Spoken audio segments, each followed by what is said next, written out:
14/1/2023 ఉద్యమకారుల ఫోరం నిర్వహించిన కృతజ్ఞత సభలో ఉద్యమకారుల ఫోరం వివిధ జిల్లాలకు సంబంధించిన ఇన్ఛార్జీలు మరియు పాత జేఏసీ నాయకులు ఈ సందర్భంగా తమ అభిప్రాయాలను పంచుకోవటం జరిగినది.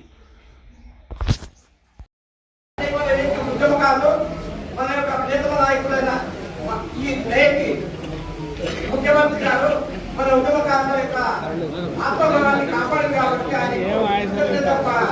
సభ పెట్టినందుకు మరి ఆయన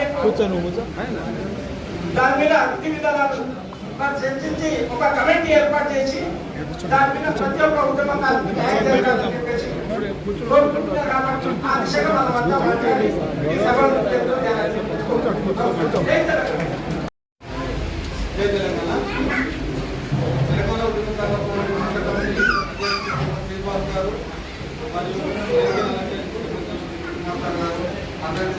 ధన్యవాదాలు. ఈ యొక్క సమావేశాన్ని చేసినటువంటి ఉద్యమంలో పార్టిసిపేట్ చేసినటువంటి విద్యార్థుల ఉద్యమకారులకు నా తెలుగు మంది నమస్కారాలు చేసుకున్నా.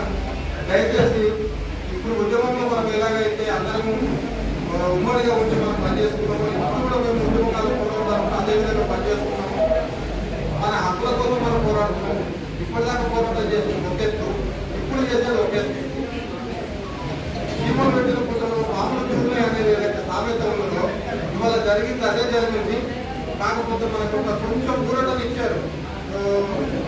రేవంత్ రెడ్డి గారు వచ్చిన తర్వాత కాంగ్రెస్ గవర్నమెంట్ మనకు ఒక చిన్న బూస్ట్ అనేది ఇచ్చిండ్రు. దాన్ని మనం సద్వినియోగం చేసుకోవాలని చెప్పేసి నేను కోరుకుంటున్నా. ఎవరు కూడా ఎలాంటి అపోహలకు పోవద్దు. దయచేసి ఉమ్మడిగా మనము అనుకున్నది మన అధిష్టానం ఎవరైతే ఉన్నారో మన కోరికలు ఏమైనా మనకు ఉన్నటువంటి జరిగిన అన్యాయాలు ఏమైనా ఉన్నా కానీ మనం రేవంత్ రెడ్డి గారి దృష్టికి తీసుకెళ్ళాలి, మన అధిష్టానం వాళ్ళ దృష్టికి తీసుకెళ్ళి మనం సాధించుకోవాలని చెప్పేసి కోరుకుంటున్నా. నాకు ఈ అవకాశం ఇచ్చినందుకు వాళ్ళందరికీ ధన్యవాదాలు. సభకు నమస్కారం.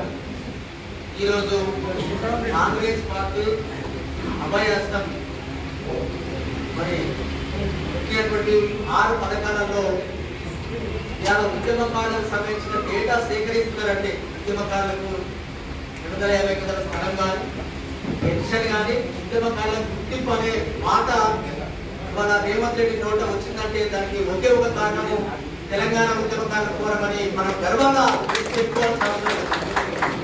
మేమంతా రాష్ట్ర సాధన ఉద్యమంలో పనిచేసి రాష్ట్రం వచ్చిన తర్వాత ఎవరికి వాళ్ళగా మా సొంత పనులు ఉన్నప్పటికీ శ్రీనివాస్ గారు ఉద్యమకారులందరినీ పోగు చేసి వాళ్ళందరినీ ఒక ఐకమత్యం చేసి తెలంగాణ ఉద్యమకారుల ఫోరం పేరు మీద రేపు కాంగ్రెస్ పార్టీ అధికారంలోకి వస్తే ఏ పార్టీ అయినా ఉద్యమకారుల సంక్షేమ బోర్డును ఏర్పాటు చేయాలని ఆయన కాలికి పక్కన కట్టుకొని తెలంగాణ అంతా కూడా తిరిగి మన ఉద్యమకారులందరూ పోగు చేసి ఒక గొప్ప కార్యక్రమాన్ని తీసుకున్నాడు. నిజంగా ఇవాళ ఇంటికంతా కూడా తెలంగాణ ఉద్యమకారుల పోరానికి దక్కుతుందని ఈ సందర్భంగా విజ్ఞప్తి చేస్తూ తెలంగాణ రాకముందుకు ఒక కవి రచయిత పాటపాడి అంటే తెలంగాణ రాష్ట్రం ఏర్పడక ముందుకే పాట పాడితే వచ్చిన తర్వాత అక్కడ ఉంటదేమో అనుకున్నాం.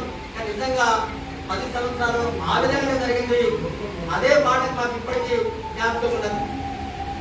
వస్తదా తెలంగాణ కొడుకా, ఇస్తదా తెలంగాణ కొడుకా, వచ్చే ఆ తెలంగాణలో గోపిరుడగా కొడుకా, వచ్చే ఆ తెలంగాణలో ఆదరుడగా కొడుకా, జొంగిపోయిన వీరుని చెల్లెలు శీలం చెరుపరా, పన్నందుకు తల్లిదండ్రుల ప్రాణం తీయరా, ఆరాపేడ ఇంటికి వచ్చి అత్యాచారం చేయరా, అనుమానంతో ఎదిగిన కొడుకు చేతికి సంగలేరా, పులితాడు రైతును వేలాడనిజరా, ఊరు నదిలి పారముందు వలసలుండగా. ఈ పాట తెలంగాణ వస్తే మరి ఆగుతాయని మరి రచయిత ఒక మీటింగ్లో పాడిన సందర్భం తప్పకుండా మరి అట్లనే ఆ పాట పాడినట్టుగానే తెలంగాణ వస్తే ఏం జరగలేదు. అవకాశం ఉంది, 2 నిమిషాలు మాట్లాడవలసింది కాకపోతున్నాను. నాటి సమావేశానికి సభ్యత వస్తున్నటువంటి సభాధ్యక్షులకు, అదేవిధంగా ముఖ్య అతిథులుగా విచ్చేసినటువంటి అతిథులందరికీ, వేదిక అలంకరించినటువంటి అతిథి మహారథులందరికీ, ఇక్కడ విచ్చేసినటువంటి ఉద్యమ సమయంలో మన సోదర మనకందరికీ కూడా సామాజిక తెలంగాణ ఉద్యమవందనాలు తెలియజేస్తూ జైవే మిత్రులారా. ముఖ్యంగా మనమందరం ఒక కోరికతోని ఏ విధంగా అయితే ఆ రోజు స్వరాష్ట్ర ఆకాంక్ష కోసం మనమందరం కష్టపడి పనిచేశామో, ఈ రోజు కూడా సామాజిక తెలంగాణ కోసం అదే విధంగా మన పాత్ర అయిపోలేదు, మన పాత్ర ఇంకా మిగిలే ఉందనేది సందర్భంగా గుర్తు చేస్తూ, ముఖ్యంగా మనం ఏ అంశాల కోసం అయితే, మనకి ఏ విధమైనటువంటి గుర్తింపు కోసం అయితే మనం ఈ రోజు పోరాటం చేస్తున్నామో, ఆ గుర్తింపు అనేది తెలంగాణ రాష్ట్రం మనందరి కష్టాన్ని గుర్తించి ఎవరు కూడా తెలంగాణ రాష్ట్రం కోసం అమరులు కాకూడదని ఆ రోజు తెలంగాణ తల్లి సోనియా గాంధీ గారు గుర్తించి తెలంగాణ రాష్ట్రాన్ని ఇచ్చినటువంటి పార్టీ కాంగ్రెస్ పార్టీ. మరి అదే విధంగా ఇక్కడికి వచ్చేసినటువంటి నా సోదరి మనలందరూ కూడా గమనించాలి, గుర్తుంచుకోవాల్సినటువంటి అవసరం ఉందని ఈ సందర్భంగా తెలియజేస్తున్నాను. ఏంటంటే అది తప్పకుండా తెలంగాణ రాష్ట్రంలో ఉద్యమకారులని గుర్తించింది కాంగ్రెస్ పార్టీ. రేపు తెలంగాణ ఉద్యమకారులకు కూడా సముచిత స్థానాన్ని కల్పించేటువంటి పార్టీ కాంగ్రెస్ పార్టీ అనేది సందర్భంగా గుర్తు చేస్తూ, ముఖ్యంగా మనం ఇక్కడ ఉన్నటువంటి ప్రతి ఒక్కరి మీద కూడా ఒక బాధ్యత ఇంకా మిగిలే ఉంది. మనం ఏ అంశాల కోసం అయితే తెలంగాణ రాష్ట్రాన్ని సాధించుకున్నామో, ఆ రాష్ట్ర ఆకాంక్ష సాధన కోసం, అమరవీరుల ఆశయ సాధనాల కోసం మనమందరం కూడా ఇంతే ఐక్యతతోని ఇంకా బలంగా పనిచేయాల్సినటువంటి అవసరం ఉంది. ప్రభుత్వంలో కూడా అవకతవకలు అనేవి, లోపాలు అనేవి కొన్ని ఉంటాయి. ఏమైనప్పటికీ కూడా ఉద్యమకారులుగా మనం అందరం కూడా ఒక తాటి మీదకి వస్తే, ఈ రోజు ఇందాక మా అన్న రాధాకృష్ణ అనే గారు ఒక మాట చెప్పారు, మేము ఈ రోజు ఇక్కడ నిలబడి ఈ విధంగా మేము మాట్లాడగలుగుతున్నామంటే దానికి మా రాజకీయ పొరుగు మా రల్ల రాధాకృష్ణ అన్న గారు చెప్పడానికి ఎటువంటి సందేహం లేదు. థ్యాంక్ యూ అన్న. మీ కార్యాచరణలోనే, మీ క్రమశిక్షణలోనే ఎక్కడికి వెళ్తే ఎలా మాట్లాడాలి, ఎక్కడికి వెళ్తే ఏం చేయాలి, ఒక టైం పంచుకోవాలి అనేది కూడా మీ దగ్గర నుంచి మేము నేర్చుకున్నామనేది ఈ సందర్భంగా తెలియజేస్తూ, మరీ ముఖ్యంగా చీమా శ్రీనివాసన్న గారు జేఏసీ పెట్టినప్పటి నుంచి, అదే విధంగా తెలంగాణ ఉద్యమకారుల ఫోరం పెట్టినప్పటి నుంచి కూడా మాకు అన్ని కార్యక్రమాలకు కూడా ఇన్విటేషన్ పంపించడం జరుగుతుందన్న. తప్పకుండా మేము అనుకోకుండా కొన్ని కార్యక్రమాలకి అటెండ్ అవ్వలేకపోయాము. తప్పకుండా ఈ రోజు నుంచి ఉద్యమకారుల ఫోరం ఏ పిలుపునిచ్చినా కూడా మా వంతు సహకారం తప్పకుండా ఉంటుందని, మరి అదే విధంగా మా కరీంనగర్ అన్న కుమారన్న చెప్పింది ఇప్పటిదాకా, మా కుమారన్న చెప్పినట్టుగా ఉద్యమకారులకి ఏదైతే మొన్నటిదాకా అప్లికేషన్స్ అభయహస్తం గ్యారంటీల కింద, 6 గ్యారంటీల కింద అప్లికేషన్స్ తీసుకున్నారో, పెట్టుకోనటువంటి ఉద్యమకారులు కూడా ఎటువంటి ఆందోళనకి గురి కావాల్సినటువంటి అవసరం లేదు. ఈ నెల 17వ తారీఖు వరకు డేటా ఎంట్రీ అనేది జరుగుతుంది.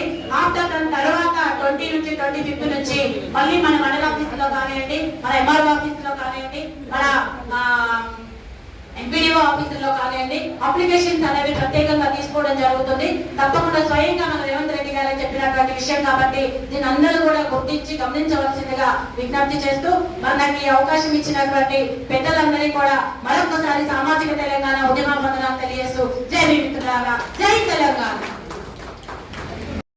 సారథ్యంలో ఒక ఆయన మద్దతుతో ఉద్యమకారుల నేపథ్యంతో మనకు ఒక మంచి అవకాశాన్ని కల్పించబోతున్నారు.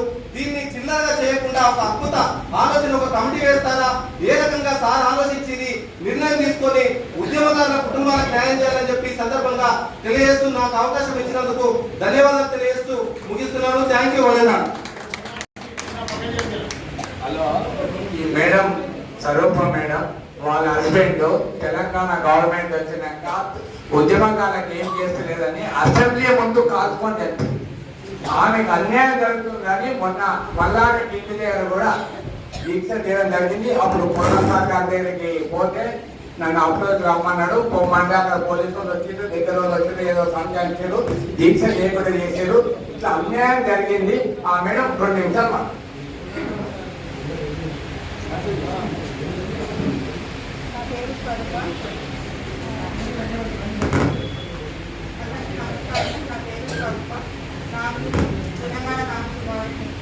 గత ప్రభుత్వం తెలంగాణ ఉద్యమకారులందరినీ తన కేసీఆర్ గారు పదవిలోకి వచ్చిన తర్వాత పక్కన పెట్టేసింది ఉద్యమకారులకు గుర్తింపు లేకుండా. అలాగే ఇప్పుడు కూడా మన కోదండరామ్ గారికి ఒక మంచి అవకాశం వచ్చింది. మన గురించి మాట్లాడడానికి ఆయన కూడా మనకు ఒక దేవుడని మేము భావిస్తున్నాము. మమ్మల్ని మర్చిపోకుండా మా గురించి అసెంబ్లీలో ప్రస్తావించరావాలని నేను కోరుకుంటున్నాను.